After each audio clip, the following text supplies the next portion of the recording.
बघा, मराठी व्याकरणातील अलंकार हा टॉपिक अभ्यासूया.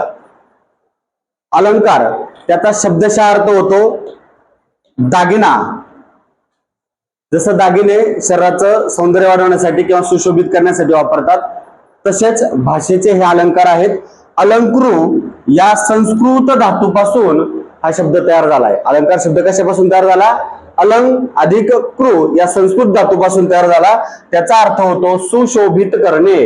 अलंकृ म्हणजे सुशोभित करणे. त्याची व्याख्या विचारली जाते अलंकाराची. भाषेचे सौंदर्य वाढवण्यासाठी वापरले जाणारे शब्द किंवा वाक्यरचना म्हणजे अलंकार होय. महत्वाचं काय? भाषेचं सौंदर्य. बघा याच्यात काय काय लक्षात ठेवायचंय?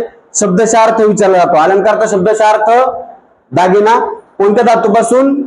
अलंग अधिक कृ या धातूपासून. कोणत्या भाषेतला धातू? हा संस्कृत भाषेतला. त्याचा अर्थ काय? अलंकृचा अर्थ सुशोभित करणे. भाषेचे सौंदर्य वाढवण्यासाठी वापरले जाणारे शब्द किंवा वाक्यरचना म्हणजे अलंकार होय. ही झाली त्याची कन्सेप्ट, संकल्पना अलंकाराची. पुढं अलंकाराचे मुख्य दोन प्रकार आहेत. किती प्रकार आहेत? दोन प्रकार. कोणते? शब्दालंकार आणि अर्थालंकार. शब्दालंकार म्हणजे शब्दावरून. शब्दालंकार म्हणजे काय? शब्दावरून प्रकार. आणि अर्थालंकार म्हणजे अर्थावरून. शब्दालंकाराचे पुन्हा तीन उपप्रकार आहेत. त्यातला पहिला अनुप्रास, दुसरा यमक आणि तिसरा श्लेष. खालीलपैकी शब्दालंकार कोणता असा प्रश्न येतो आपल्याला. शब्दालंकार किती आहेत? तीन. अनुप्रास, यमक आणि श्लेष. दुसरा प्रकार आहे अर्थालंकार. अर्थालंकार किती आहेत? भरपूर आहेत. इथं काय दिलेले आहेत? चार. असे वाढत वाढत भरपूर आहेत अर्थावरून प्रकार. महत्वाचे काय? शब्दावरून तीन प्रकार हे लक्षात ठेवायचे. बाकीचे सगळे काय आहेत? अर्थालंकार आहेत. अनुप्रास, यमक आणि श्लेष हे काय आहेत? शब्दालंकार. आता इथं काय लक्षात ठेवायचं? अलंकाराचे मुख्य प्रकार किती? किती? दोन. कोणते? शब्दालंकार आणि अर्थालंकार. शब्दालंकार कोणते? अनुप्रास, यमक आणि श्लेष. बाकी सर्व काय आहेत? अर्थालंकार. आता एक एक प्रकार घेऊ. त्यातला पहिला शब्दालंकार. पहिला प्रकार शब्दालंकार. कशावर आधारलेला आहे? शब्द किंवा अक्षरावर आधारित, म्हणून त्याला शब्दालंकार नावे. शब्द किंवा अक्षर. त्याचे तीन उपप्रकार. त्यातला पहिला. कोणते तीन उपप्रकार? अनुप्रास, यमक आणि श्लेष हे तीन उपप्रकार. त्यातला पहिला अनुप्रास. अक्षरांची पुनरावृत्ती. एवढंच लक्षात ठेवायचं फक्त. काय लक्षात ठेवायचं? अक्षरांची पुनरावृत्ती. बरोबर. बघा, बऱ्याच वेळा आपण जाहिरातीमध्ये वगैरे उदाहरण पाहतो. चंदू के चाचे को चांदी की चमचे से चटनी चखाई. कोणतं अक्षर वारंवार आले? च हे अक्षर वारंवार आले. किंवा अजून एक होतं बघा, नंदू के नानी को नंदन करके नीम के नीचे नटखट सी नागिन का नाच नचाया. कोणत्या अक्षराची पूर्ण पुनरावृत्ती झाली? न ची. अक्षरांची पुनरावृत्ती झाली की कोणता अलंकार समजायचा? अनुप्रास. अनु याचा अर्थ अक्षर. अनु याचा अर्थ काय? अक्षर. आणि प्रास म्हणजे पुनरावृत्ती. प्रास म्हणजे काय? पुनरावृत्ती. अक्षराची पुनरावृत्ती. अनुप्रास याचा अर्थ. मग बघा, आता इथं उदाहरण आहे.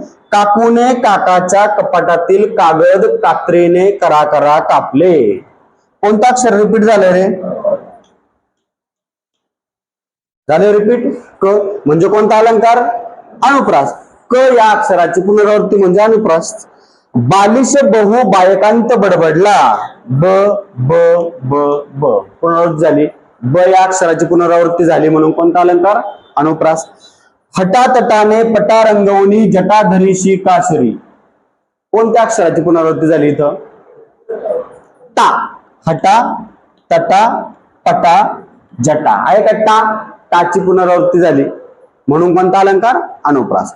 गडद निळे जलद भरून आले. बऱ्याच वेळा उदाहरण आलेले. गडद निळे जलद भरून आले. कोणत्या अक्षर पुनरावृत्ती झाली बघा बरं? द. गडद, गडद, जलद. समजलं? अलंकार समजला? शब्दालंकाराचा पहिला उपप्रकार आहे अनुप्रास. अनु म्हणजे अक्षर, प्रास म्हणजे पुनरावृत्ती. अक्षरांची पुनरावृत्ती होत असेल तर तो अनुप्रास अलंकार. उदाहरणार्थ, काकूने काकाच्या कपड्यातील कागद कात्रीने करा कापले. एक उदाहरण लक्षात ठेवायचं फक्त, म्हणजे आपल्याला अलंकाराची व्याख्या लक्षात ठेवावी लागत नाही.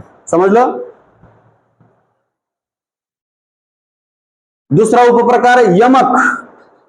तुम्ही इंग्रजीमध्ये रायमिंग वर्ड शिकला असाल, काय बॅट कॅट, बरोबर, मॅन कॅन, असं.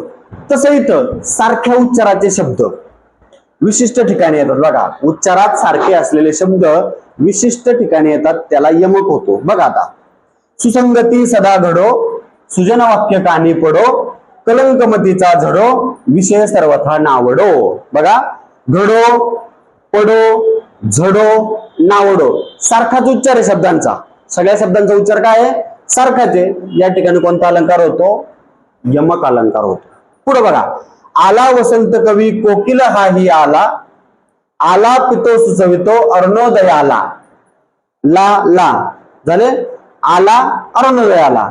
शेवटी समान उच्चार असणारे शब्द काय झाले? एकत्र आले, त्याला म्हणायचं यमक. रानातल्या बोरीला वाजून आली थंडी, काट्यातून लगडली बोरे सात खंडी. थंडी, खंडी, सारख्या उच्चाराचे शब्द आले, त्या ठिकाणी कोणता अलंकार झाला?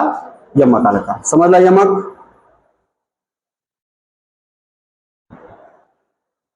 पुढचा अलंकार आहे श्लेष.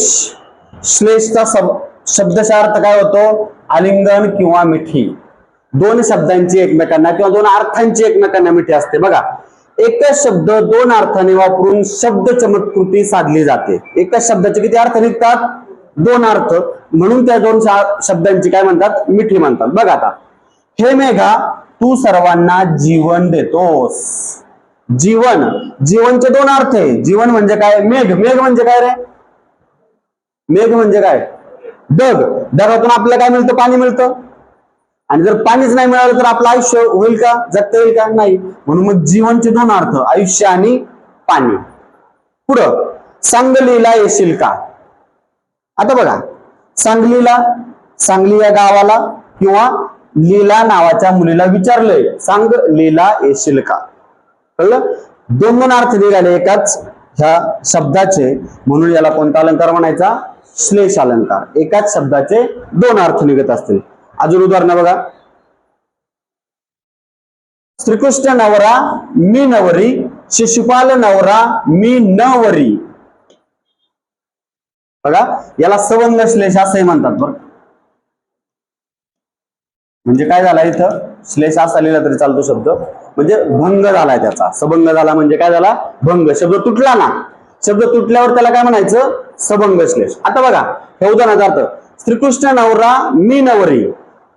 रुक्मिणीला जेव्हा विचारलं लग्न करण्यासाठी, तर ती काय म्हटली? जर श्रीकृष्ण नवरा असेल तर मी काय नवरी व्हायला तयार आहे, पण जर शिशुपाल नवरा असेल तर मी नवरी. नवरणे म्हणजे वरणार नाही, त्याच्याशी लग्न करणार नाही, असा नवरी याचा अर्थ होतो, करणार नाही.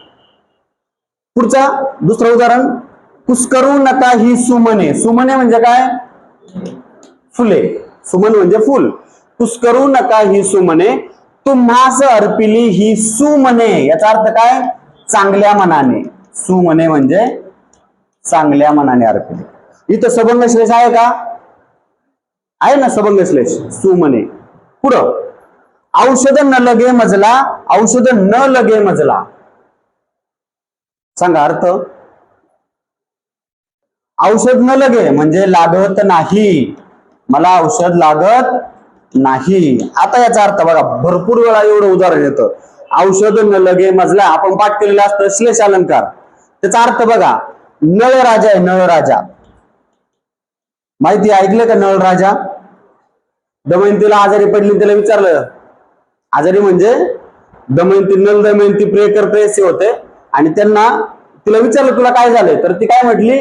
मला काही झालं नाही, मला फक्त एकच औषध आहे माझ्या आजारावरती. कोणतं? नळ राजा हे एकच औषध आहे फक्त माझ्या आजारावरती. न लगे म्हणजे नळ राजा हा एकच औषध आहे, हा त्याचा अर्थ. नळ राजा. कळलं न लगेचा अर्थ? आता पुढे बघा, ही गाडी जावयाची आहे. जावयाची म्हणजे कोणाची?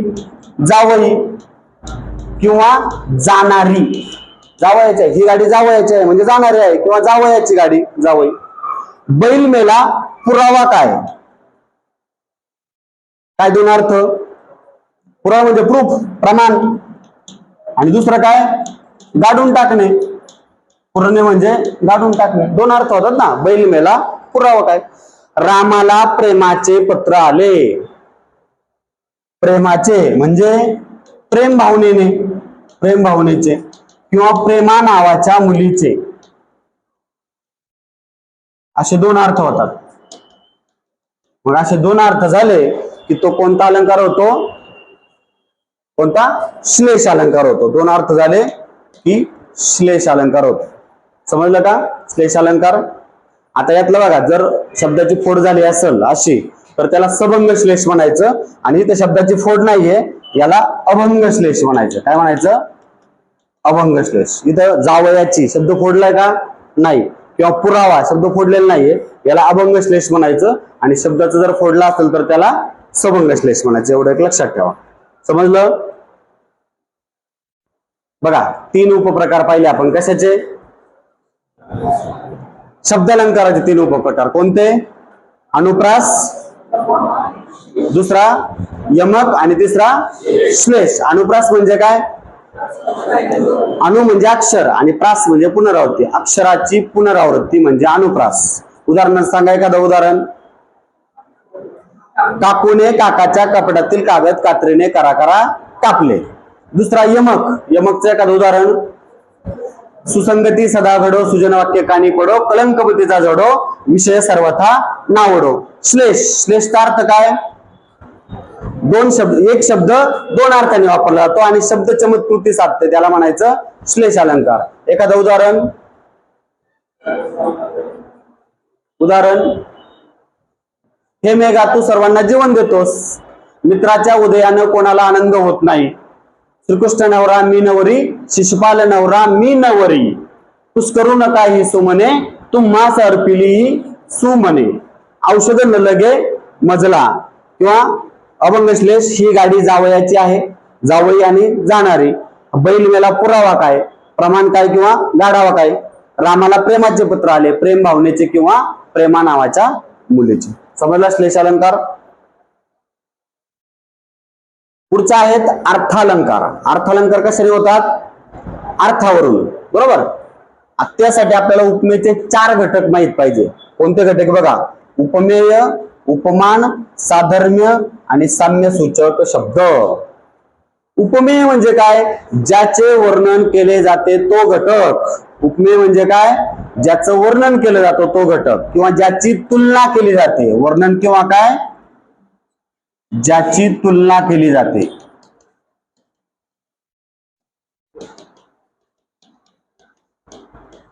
बरोबर.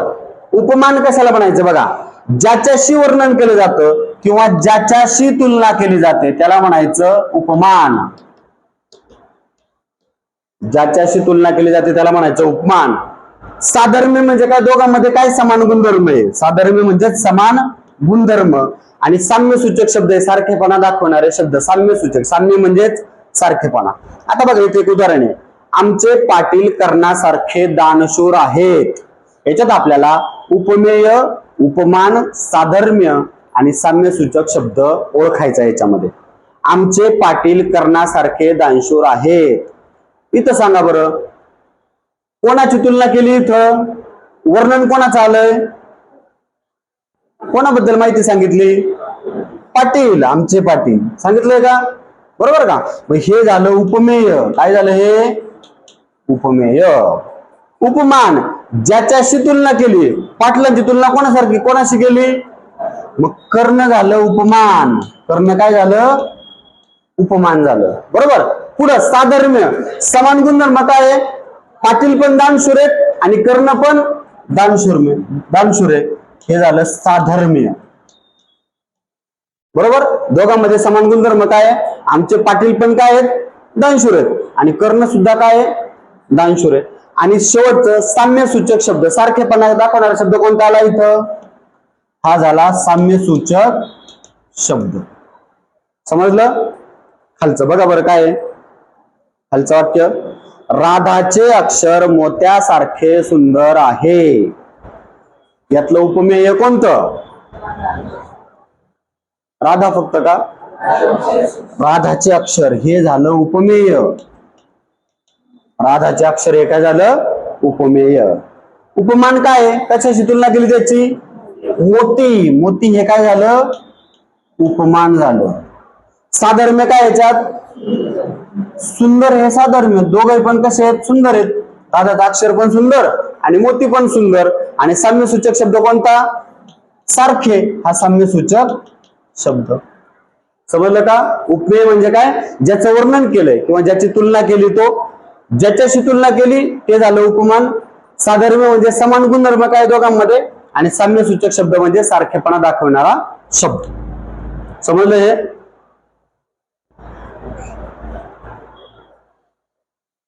पुढे आता शब्दालंकार अर्थालंकारामधला अर्थावरून प्रकार, त्यातला पहिला प्रकार आहे उपमा.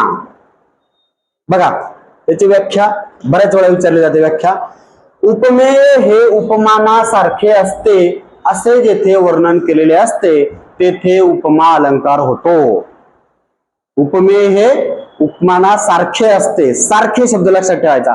मग याच्यात कोणते शब्द लक्षात ठेवायचे बघा आपल्याला, सम, समान, सारखा, परी, गत, प्रमाणे, वाणी, जसे तसे. सम, समान, सारखा, परी, वाणी, गत, जसे तसे हे शब्द आले की कोणता अलंकार समजायचं, उपमा. बघा, मुंबईची घरे मात्र लहान, कबुतरांच्या खुराड्यांसारखी. मला यातलं उपमेय सांगा. ह्या वाक्यातलं उपमेय कोणतं, मुंबईची घरे हे काय आहे, उपमेय. उपमान कोणतं आहे, उपमान कबुतरांचं खुराड हे उपमान आहे, बरोबर. साधर्म्य काय, लहान, हे साधर्म्य. आणि साम्यसूचक शब्द काय आहे, सारखी, हा साम्यसूचक शब्द, बरोबर. आता सारखी इथं काय सांगितलं, जेव्हा वाक्यात सम, सारखा, समान, परी, गत, प्रमाणे, वाणी, जसे तसे येईल तेव्हा कोणता अलंकार असतो, उपमा अलंकार. सारखी शब्दाने आपल्याला समजला उपमा अलंकार. पुढं, मेघा समतो श्याम सावळा, काय आला शब्द इथं, सम आला.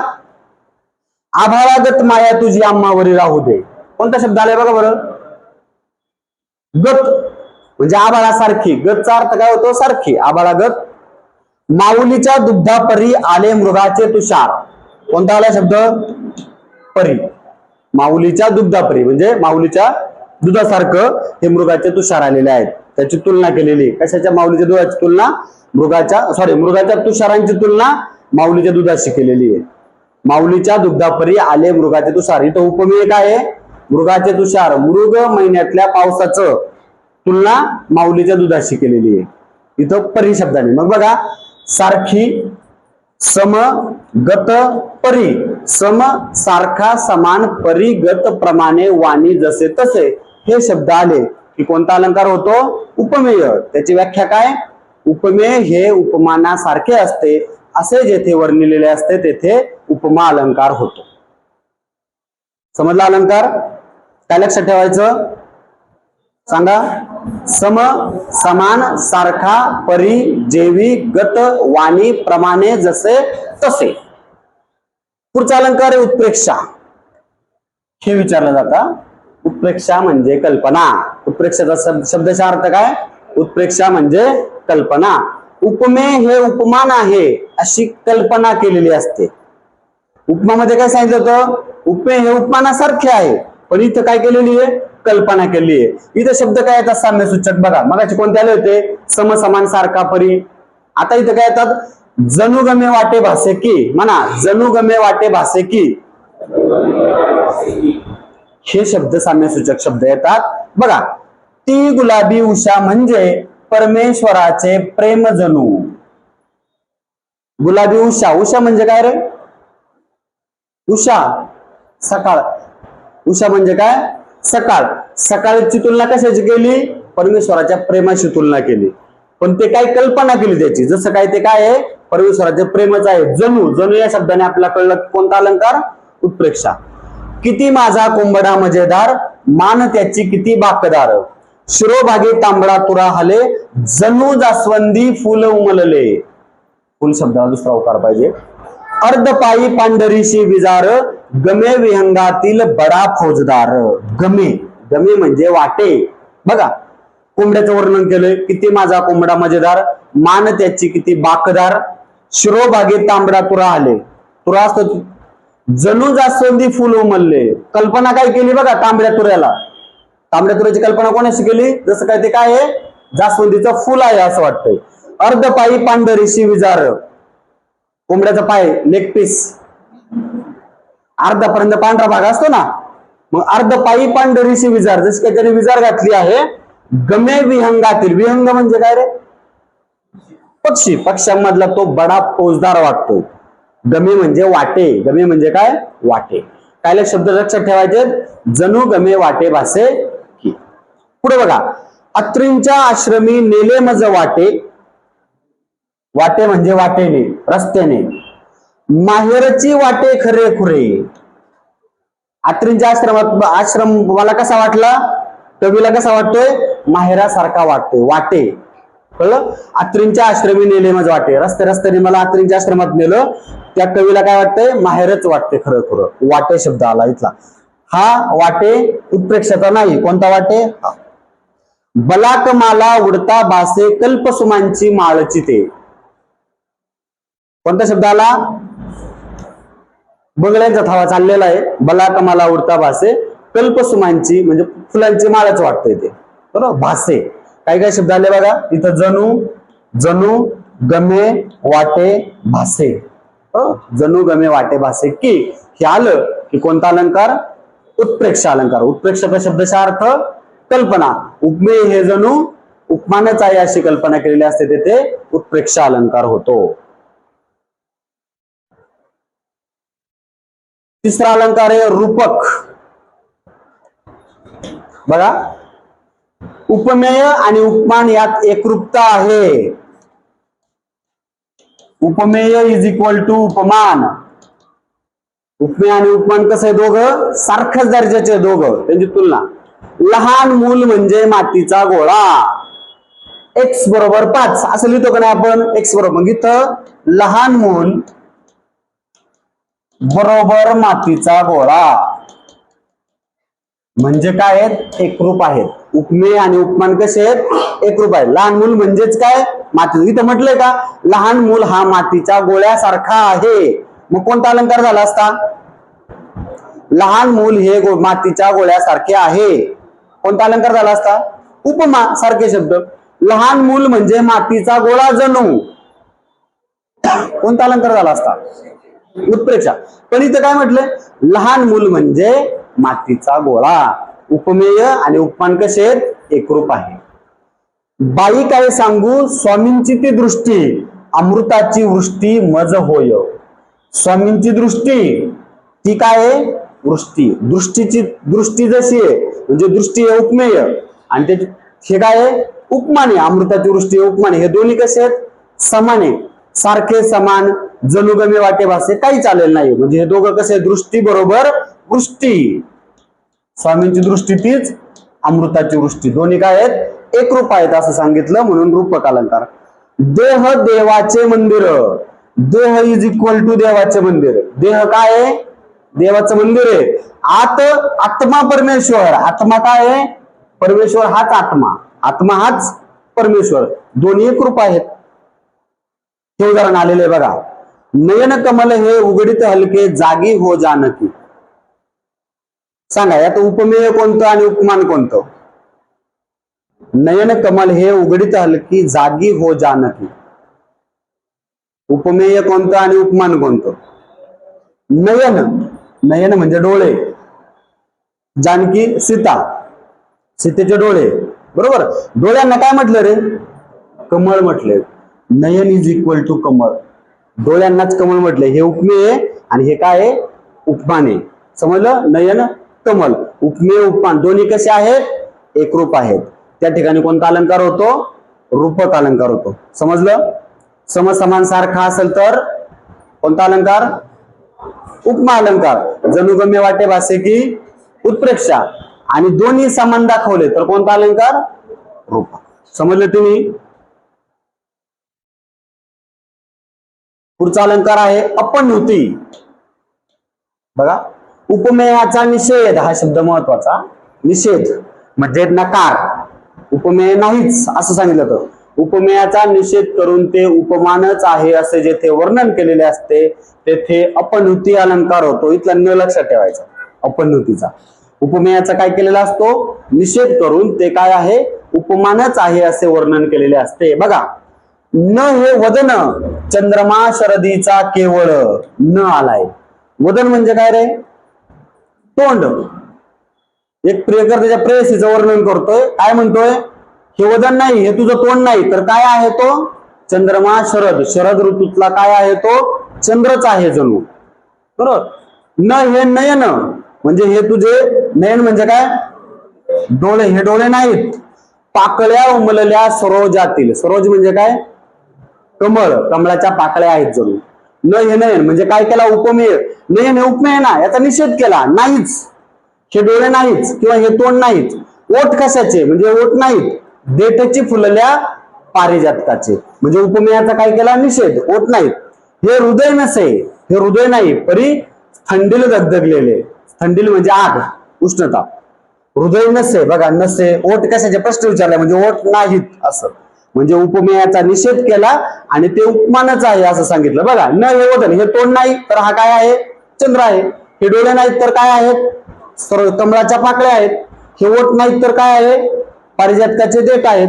हे हृदय नाही तर काय थंडीले असं सांगितलेले म्हणजे उपमेय नाही तर ते काय आहे उपमानच आहे असं वर्णन केलेलं असेल तर त्या ठिकाणी अपनुती अलंकार. बघा इथं ओळींचा अर्थ समजला पाहिजे. आई म्हणून कोणी आईस हाक मारी. स्वामी तिन्ही जगांचा आई विना भिकार त्या कवितेतलं आई म्हणून कोणी आईस हाक मारी. त्या कवीची आई निधन पावलेली आहे त्यावेळी तो ही कविता लिहितोय आणि काय म्हणतोय बघा नोहेच हाक माते. ही हाक आईला नाही म्हणजे उपमेयाचा काय केलाय निषेध केलाय. नोहेच हाक माते मारी कुणी कुठारी. कुठारी म्हणजे कुऱ्हाड. तत्सम शब्द तद्भव झाला त्याचा कुऱ्हाड. जसं काय ह्या हाक आईला नाही तर कोणीतरी मला कुऱ्हाड मारतय असं कवीला वाटतं. समजलं. उपमेयाचा काय केला निषेध केला आणि ती काय आहे कुऱ्हाड आहे म्हणजे उपमानच आहे असं जिथे वर्णन असतं तेथे होतो अपनुती अलंकार. काय लक्षात ठेवायचं उपमेयाचा निषेध पहिलं नकारार्थी असतं. बरोबर म्हणजे उपमेयाला नकार दिलेला असतो आणि ते उपमानच आहे असं वर्णिलेलं असतं. समजला अलंकार. उपमा म्हणजे सांगा उपमा काय लक्षात ठेवणार समसमान सारखा परिजैविगत वाणी जसे तसे. उत्प्रेक्षाला जणू गमे वाटे वासे की. रूपक एकरूप दोन्ही पण एकरूप. अपनुतीला उपमेयाचा निषेध आणि ते उपमानच आहे. पुढचा अलंकार आहे व्यतिरेक. बघा उपमेय हे उपमानाहून श्रेष्ठ आहे. कधी होतो व्यतिरेक उपमेय हे उपमानापेक्षा श्रेष्ठ आहे असे जिथे वर्णन असतं तेथे होतो व्यतिरेक अलंकार. बघा मऊ मेनाहुनी आम्ही विष्णुदास. आम्ही विष्णुदास कसे मेनापेक्षा मऊ आहेत. मेनापेक्षा कसे आहेत श्रेष्ठ काय सांगितलं ना. मऊ मेनाहुनी आम्ही विष्णुदास. बघा तू माऊलीहून मयाळ. माऊलीहून आला का. चंद्राहुनी शीतळ. चंद्राहुनी शीतल म्हणजे थंड. पाण्याहुनी मयाळ पाण्याहून पातळ आणि कल्लोळ प्रेमाचा. बघा तू माऊलीहून मयाळ माऊलीपेक्षा म्हणजे श्रेष्ठत्व सांगितलंय. बरोबर. चंद्राहून शीतल चंद्रापेक्षाही श्रेष्ठ सांगितलंय आणि पाण्याहून पातळ पाण्यापेक्षा श्रेष्ठ सांगितलं. मग श्रेष्ठत्व जिथं सांगितलेलं असतं उपमेय हे उपमानापेक्षा श्रेष्ठ सांगितलेलं असतं तिथं काय होतो व्यतिरेक. अमृताहूनही गोड नाम तुझे देवा. देवाचं नाव कशापेक्षा अमृतापेक्षाही गोड सांगितलेलं आहे. अमृताहूनही गोड. ती मुलगी बिरबलापेक्षा हुशार आहे. त्या मुलीचं वर्णन ती मुलगी मुलीबद्दल माहिती सांगितली हे उपमेय. बिरबल काय आहे उपमान आहे. उपमेय उपमानापेक्षा कसं आहे श्रेष्ठ हुशार सांगितलं ना. मग तुलना करताना एकाची श्रेष्ठत्व सांगितलं असेल तर कोणता अलंकार होतो व्यतिरेक अलंकार. उपमेय हे उपमानाहून श्रेष्ठ असतं तेथे होतो व्यतिरेक अलंकार. समजला.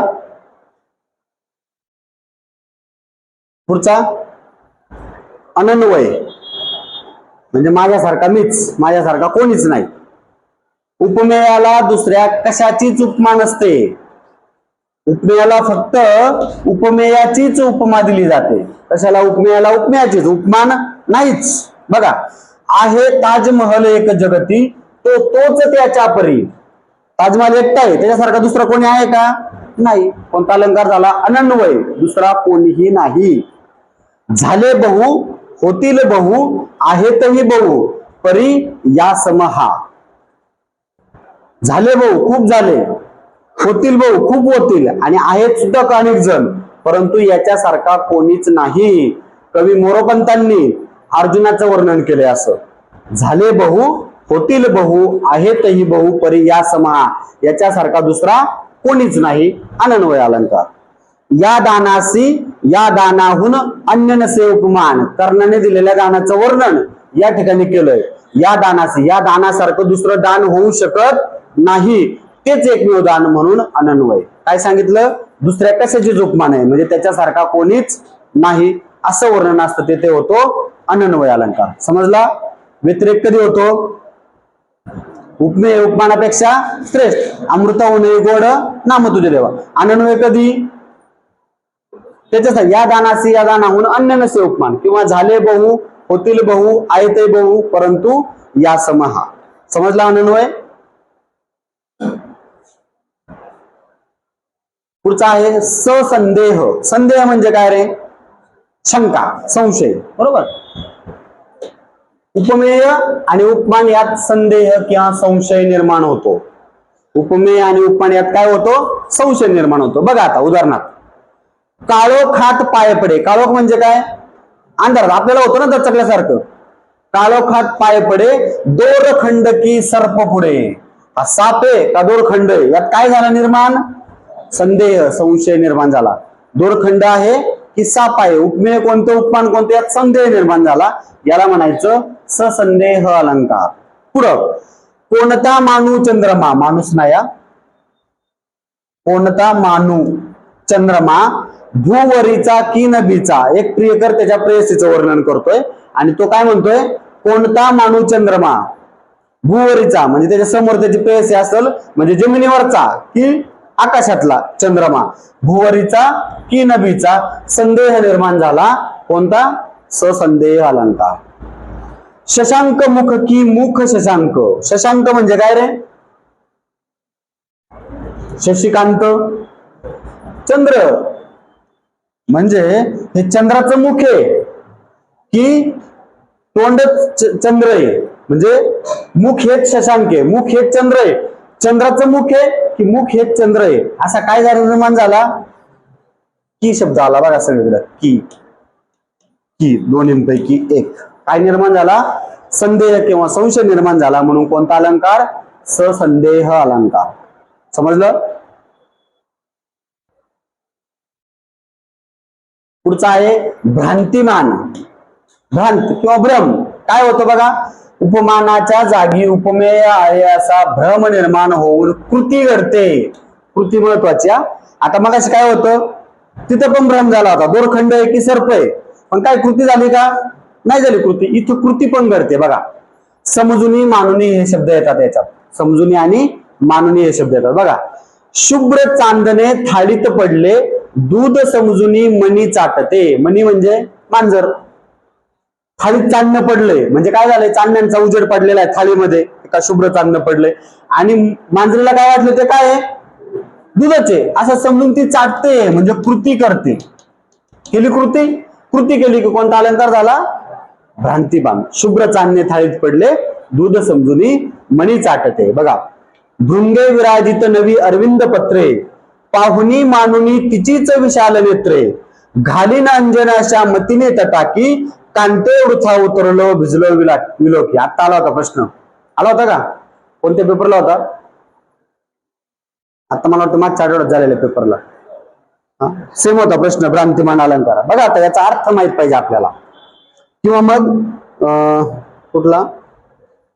पाहुनी मानुनी, याच्यावरून आपल्याला भ्रांतिमान हे समजल. समजुनी मानुनी. बघा, भृंगे. भृंगे म्हणजे भुंगा. भुंगा माहिती आहे? विराजित नवी अरविंद पत्रे. अरविंद म्हणजे काय? कमळ. पत्रे म्हणजे पाने. कमळाच्या पानावरती तो फिरत होता. भृंग विराजित. भुंगा फिरत होता कमळांच्या पानांभोवती. पाहुणी मानुनी तिचीच विशाल नेत्रे. बघा आता हा नळ राजा दमयंतीसाठी वेडा झालेला आणि मग त्याला काय वाटलं, ही दमयंतीचे डोळे थे, नेत्र म्हणजे डोळे, विशाल नेत्र तिचे डोळे असं वाटलं त्याला. ते भुंगे भुंगे काय वाटले त्याला, दमयंतीचे डोळे. पाहुणी मानुनी तिचीच विशाल नेत्रे. घालीन अंजन, अंजन म्हणजे काय, काजळ. त्याला वाटलं आता डोळ्यात डोळे दिसले मग काजळ घालावं. घालीन अंजन अशा मतीने टाकी, त्याला काय वाटलं आता पटकन जावं आणि त्या डोळ्यामध्ये अंजन घालावं. कांते वृथा उतरलो भिजलो विलोकी, तो पाण्यात उतरला, त्या कमळ ज्या पाण्यामध्ये असतं त्या पाण्यात उतरला आणि उतरलो. इथं काय आली, आली का कृती, कांते वृथा उतरलो भिजलो विलोकी, आणि भिजला ते. समजलं काय सांगितलं, उपमानाच्या जागी उपमेय आहे संभ्रम निर्माण झाला. म्हणजे काय होती, ती कमळाची पानं होती, त्याच्या भोवती भुंगे फिरत होते, त्याला काय वाटलं, ते दमयंतीचे डोळेच आहेत ते असं वाटलं त्याला. आणि मग त्याला वाटलं त्याला काजळ घालावं म्हणून तो त्याच्यात उतरला तर भिजून गेला. समजलं काय झाला, भ्रम निर्माण झाला आणि तशी कृती पण घडली. त्यावेळी कोणता अलंकार होतो, भ्रांतिमान अलंकार होतो. समजलं, हे होते तुलनेवरून प्रकार. शब्दाला अर्थालंकाराचे तुलनेवरून प्रकार. किती प्रकार घेतले आपण, 8. पहिला कोणता होता, उपमा. सांगा बरं व्याख्या काय द्यायची, उपमेय हे जणू उपमानासारखे उपमानासारखे आहे असे वर्णन केलेले असते, ते उपमा अलंकार होतो. साम्य सूचक शब्द कोणते, सम, समान, सारखा, परी, जेवी, गत, वाणी, प्रमाणे, जसे तसे. दुसरा अलंकार उत्प्रेक्षा. उत्प्रेक्षा म्हणजे काय, शब्दशः अर्थ कल्पना. उपमेयाच्या जागी उपमेय हे जणू उपमानासारखे आहे असे वर्णन असते तेथे उत्प्रेक्षा अलंकार होतो. उदाहरणार्थ सांगा एखादं, उदाहरणार्थ उत्प्रेक्षाचं उदाहरण, ती गुलाबी उषा म्हणजे परमेश्वराचे प्रेम जणू. जणू शब्द आला. किंवा किती माझा कोंबडा मजेदार, मान त्याची किती बाकदार, सुरभागी तांबडा तुरा हले, जणू जास्वंदी फुल उमलले, अर्धपायी पांढरी शिवजार, गमे विहंगातील बडा फौजदार. गमे. त्यानंतर तिसरा होता रूपक. रूपक म्हणजे काय, उपमेय आणि उपमान कसे आहेत, एक रूप आहेत असं जिथं वर्णन असतं तिथं रूपक अलंकार होतो. लहान मूल म्हणजे मातीचा गोळा. चौथा अलंकार होता अपनुती, म्हणजे उपमेयाचा निषेध करून, ते काय आहे, उपमानाचा आहे. न हे वदन, चंद्रमा नभीचा केवळ, चंद्रमा शरदीचा केवळ. बरोबर. ओठ कशाचे, देठची फुलल्या पारिजातकाचे, म्हणजे उपमेयाचा निषेध करून ते उपमान आहे असं सांगितलं जातं. पाचवा होता व्यतिरेक. उपमेय हे उपमानापेक्षा श्रेष्ठ आहे. अमृताहून ही गोड नाम तुझे देवा. पुढचा अनन्वय. याच्यासारखा दुसरा कोणीच नाही. झाले बहु, होतील बहु, आहेतही बहु, परंतु या समहा. त्याच्यानंतरचा ससंदेह. बरोबर. उपमेय आणि उपमान यांच्यात काय निर्माण झाला, संदेह किंवा संशय निर्माण झाला. काळो खात पाय पडे, दोरखंड की शशांक मुख की मुख शशांक. आणि शेवटचा 8वा भ्रांतिमान. बरोबर, 8 झाले ना. भ्रांतिमान. उपमानाच्या जागी उपमेय आहे असा भ्रम निर्माण होऊन तशी कृती घडते. शुभ्र चांदणे थाळीत पडले, दूध समजुनी मने चाटते. आता याचं शॉर्ट केलेलं आहे बघा चार्ट. तुलनेवरून अलंकारचे प्रकार किती आहेत, 8 आहेत. बघा उपमा, तिचे मुख चंद्रासारखे आहे, सुंदर आहे. तिचे मुख चंद्रासारखे सुंदर आहे. सारखे शब्दाला साम्यसूचक कोणता अलंकार झाला, उपमा. उत्प्रेक्षा कधी, तिचे मुख जणू चंद्रच आहे, कल्पना केली. जणू शब्द आला म्हणजे कोणता अलंकार झाला, उत्प्रेक्षा अलंकार झाला. रूपक, तिचे मुख म्हणजे चंद्रच, दोन्ही एक रूप झाले. मुख आणि चंद्र दोन्ही एक रूप म्हणजे कोणता अलंकार, रूपक. अपनुती, हे तिचे मुख नाही म्हणजे काय केला, उपमेयाचा निषेध केला. चंद्रच आहे, काय सांगितलं तो, तिथं निषेध केला आणि तो काय आहे, चंद्रच, म्हणजे उपमानच आहे असं. व्यतिरेक, तिचे मुख चंद्राहून सुंदर आहे, श्रेष्ठ तो सांगितलं. बरोबर. उपमेय उपमानापेक्षा श्रेष्ठ आहे असं सांगितलं. अनन्वय, तिच्या मुखासारखे मुख तिचेच, तिच्यासारखं दुसरं कोणाचंच नाही. कोणता अलंकार, अनन्वय. ससंदेह म्हणजे शंका, हे तिचे मुख आहे की चंद्र, मुख की चंद्र, काय निर्माण झाला, संशय निर्माण झाला, म्हणून ससंदेह. आणि भ्रांतिमान, चंद्राच्या जागी तिचे मुख आहे असे समजून आरती ओवाळणे, म्हणजे काय केली, कृती केली. भ्रम निर्माण तर झालाच, पण काय केली, कृती केली. अशा वेळी कोणता अलंकार होतो, भ्रांतिमान. चला एवढा चार्ट फक्त.